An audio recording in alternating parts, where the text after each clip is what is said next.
श्री राधा वल्लभ शिवम। श्री हरिवंश महर्षि। महर्षि, भाग्य और कर्म में क्या प्रधान है? कर्म किया जा रहा है और जो कर्म किए हैं पीछे, उससे भाग्य बनता है।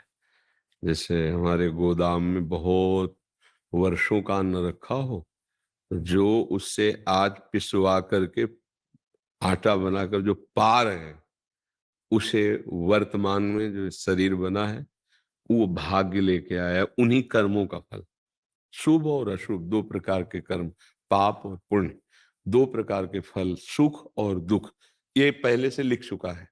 इसे भाग्य कहते हैं। और कर्म अब जो हम कर रहे हैं, तो कर्म से कर्म मिटाए नहीं जा सकते। कर्म योग से हम अपने भाग्य को भी बदल सकते हैं। और नवीन कर्म जब भगवान को समर्पित हो जाता है तो भगवत प्राप्ति कराने में समर्थ हो जाता है, परम शांति परम सुख प्रदान करने में। तो कर्म कहते हैं जो अभी हम कर रहे हैं। कर्म दो प्रकार के होते हैं, एक विधि, एक निषेध। निषेध माने जिनको नहीं करना चाहिए, और एक जो करना चाहिए, जो पाप कर्म होते हैं, जो पुण्य कर्म होते हैं वो। और जो भाग्य होता है, इन दो पीछे जन्मों में जो हमने किए, उससे भाग्य का निर्माण होता है इस जन्म का। अब वो उसको भोगना पड़ेगा इस शरीर में। इस शरीर का ये आपको 18 वर्ष में, 20 वर्ष में, 25वें में, 23 में, वो सब लिखा हुआ है। वो समय से आता रहेगा और आपको सुख और दुख देगा। जैसे कोई दुख नहीं चाहता, पर आता है ना दुख, क्योंकि वो पहले से हमारी कमाई है। और हम अगर सुख भी ना चाहे तो जबरदस्ती ऐसे ही आएगा जैसे दुख आता है। अब हमको ऐसे कर्म करने हैं जिससे हमारा पूरा का पूरा गोदाम भस्म हो पाप पुण्य का। और जो प्रारब्ध भोग है, इसके लिए मुझे क्षमता मिले कि मैं सह जाऊं। और जो आगे के कर्म हैं वो ऐसे निर्विकार हो कि मुझे बांध ना पावे, दुख न दे पावे। उसी के लिए अध्यात्म है, उसी के लिए भगवत चर्चा होती है। अगर हम प्रत्येक कर्म धर्म शास्त्र युक्त करें और भगवान को अर्पित कर दें और नाम जप करते रहें, सब ठीक हो जाएगा। तो कर्म और भाग्य का मतलब समझे? हाँ, भाग्य का जो पूर्व कर्मों का परिणाम केवल एक शरीर के लिए रचा गया है, वो अवश्य में भोक्तव्यम, भोगना पड़ेगा। चाहे आप संत हो, चाहे आप असंत हो, चाहे आप गृहस्थ हो, चाहे आप विरक्त हो, भोगना पड़ेगा। वो भोगना, बाण निकल गया, वो लगेगा लगेगा। हाँ, इतना जरूर हो सकता है कि उसका वेग कम हो जाए। बचाव पक्ष भी, कि आपके कान को छू के निकल गया, गला नहीं कटा, ऐसा हो सकता है। भजन का प्रताप ऐसा कर सकता है, पर वो छुएगा। अगर वो ऐसा नहीं हो सकता कि आपको भोगना ना पड़े। नहीं तो देखो, बड़े बड़े संत महात्मा जो भजन के महाधनी रहे, उनको भी कैंसर और ये सब बड़े बड़े रोग हुए। तो इसलिए प्रारब्ध भोग जो होता है, प्रारब्ध, वो इसी को कहते हैं नवीन कर्म जो अभी हम कर रहे हैं। नीलेश त्रिपाठी जी। राधा वल्लभ श्री हरिवंश। राधा वल्लभ श्री हरिवंश महाराज जी। महाराज जी, अनन्य चिंतन कैसे पैदा होता है? जैसे गुरु जी कहते हैं कि अनन्य चिंतन से भगवत प्राप्ति होती है, इसका तात्पर्य? भगवान भी तो कहते, सब गुरुओं के गुरु, अनन्यश्चिन्तयन्तो माम ये जनाः पर्युपासते। तो अनन्य, तो फिर अन्य, अन्य चिंतन होता है ना, अनन्य चिंतन और अन्य चिंतन। तो अनन्य क्या है? जो प्रभु का सतत चिंतन करते हैं। और अन्य क्या है? शरीर का चिंतन करना, भोगों का चिंतन करना, भगवान से विमुख इंद्रियां जो भटक रही संसार में, वो चिंतन के कारण भटक रही। इन सबको समेटना है। तो पहले चिंतन नहीं समेटता, ध्यान रखना। अगर पकड़ पाओ तो पकड़ पाओ, नहीं तो शब्द ही निकलते जा रहे हैं, देख लो। अनन्य चिंतन प्रारंभ में नहीं होता। प्रारंभ में नाम जपने का प्रयास किया जाता है, चिंतन विषयों का होता है। ध्यान करना, प्रारंभिक जब साधना प्रारंभ होती है तो हम कह रहे राधा राधा, लेकिन मन गंदा ही सोच रहा है, मन की चाल गलत हो रही। अब जब ये हम वर्षों साधना करेंगे संत के आश्रित होकर, शास्त्र के आश्रित होकर, तो ये साधना धीरे धीरे अंदर की वासना को मिटाएगी। अब हमारा चिंतन बनने लगेगा, राधा राधा राधा राधा। जो जप रहे थे वो चिंतन। और जब चिंतन पूरा का पूरा ऐसा कि हम डूब गए, नाम चल रहा है, सेवाएं हो रही, लेकिन चिंतन अंदर से, उसे कहते हैं अनन्य चिंतन।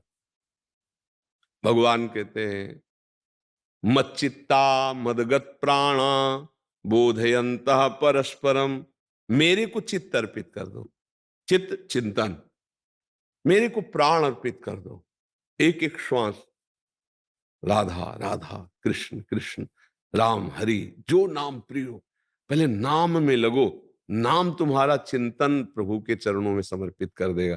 ऐसे चिंतन नहीं होता। चिंतन का मतलब अलग होता है, ये जप नहीं है। चिंतन का मतलब होता है जैसे आप हमारे पास बैठे हो लेकिन चिंतन कुछ और हो जाए, वो अंदर अंदर जो होता है उसे चिंतन कहते हैं। समझ रहे हो? जैसे माला चल रहा है और माला चलने के बाद जो अंदर हो रहा है उसे चिंतन कहते हैं। ऊपर से कह रहे राधा राधा राधा राधा राधा राधा राधा, अब अंदर चिंतन चल रहा है, आज ये खाया जाए क्या, आज ये भोग, उसे चिंतन कहते हैं। उससे भगवत प्राप्ति, जब हम जो राधा जप रहे वही हमारे चिंतन में आने लगे तो बहुत जल्दी भगवत प्राप्ति हो जाए। तो वो ऐसे थोड़ी हो जाएगा कि आज से हम चिंतन बदल देंगे। अभ्यास योग युक्तेन चेतसा नान्यगामिना, हम इसका अभ्यास करें कि हमारा चित्त कहीं और जाए ना। इसके लिए जैसे हम राधा राधा राधा राधा जपना शुरू, अब हमारा मन जा रहा है तो जहां जहां से जाए वहां से हटा हटा करके राधा राधा राधा राधा राधा, या जहां जा रहा है वहां विचार कर रहे हैं कि भगवान ही सब रूपों में बने हुए हैं। बार बार बार बार मन को अपने लक्ष्य में लगाने से फिर ये अभ्यास परिपक्व हो जाता है, फिर उसका चिंतन बन जाता है। चिंतन के लिए बताया गोस्वामी जी ने कि कामी नारी प्यारी जिम और लोभी जिम प्रिय दाम, तिम रघुनाथ निरंतर प्रिय लागो मोहिराम। जैसे कामी पुरुष है तो वो कोई माला थोड़ी धरता है, ऐसे ध्यान थोड़ी धरता है कामिनी का, उसके चिंतन में चलता रहता है। अंदर अंदर जो चल रहे, जिसे स्मृति कहते हैं, जिसे याद कहते हैं, स्वाभाविक चलता है। तो हे राम जी, गोस्वामी जी कह रहे, हे राम जी मुझे आप ऐसे प्यारे लगो जैसे कामी का चिंतन कामिनी का होता है, लोभी का चिंतन धन का होता है, ऐसे आपका चिंतन हो। चिंतन एक अलग विषय है, वो किसी क्रिया से संबंध नहीं रखता, वो अंदर का है। क्रिया हम फावड़ा चला रहे हैं, चिंतन अलग होता रहता है। देखना, क्रियाएं गाड़ी चला रहे हो, चिंतन कुछ अलग होता रहता है। अगर वो चिंतन प्रभु का होने लगे और क्रियाएं ये हो संसारिक हो रहे तो भगवत प्राप्ति निश्चित है। अभी क्रियाएं भागवतिक हो जाएं, आरती कर रहे हैं पर चिंतन कुछ और चल रहा है, भगवान को भोग लगा रहे हैं पर चिंतन कुछ और चल रहा है। ये चिंतन समझ जाए तो भगवत प्राप्ति निश्चित है। अनन्यस चिंतयन्तुम, अन्य चिंतन ना होने पाए, न किसी वस्तु का, न किसी व्यक्ति का, न किसी स्थान का। अब कितना कठिन है आप स्वयं देख लीजिए, चिंतन करना कितना कठिन है। इसीलिए यहां जीव से शुरू करो, ये प्रारंभिक द्वार है। राधा राधा राधा राधा राधा राधा राधा, अब ये सब संभाल दे। गोस्वामी जी के राम नाम मणि दीप धर जी देहरी द्वार, तुलसी भीतर बाहरो जो चाह सुजियार।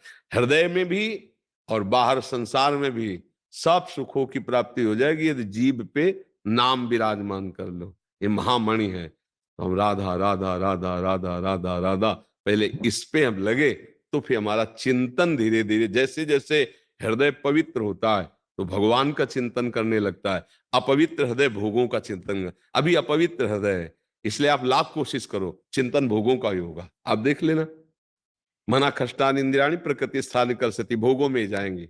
तभी साधक परेशान हो जाता है कि यार वर्षों से नाम जप कर रहे हैं, हमारा मन गंदा ही सोचता रहता है, क्योंकि उसमें गंदगी बहुत समय की भरी है। धीरे धीरे धीरे धीरे हटेगी, धैर्य पूर्वक नाम जप करे तो अनन्य चिंतन आगे चलकर होने लगता है।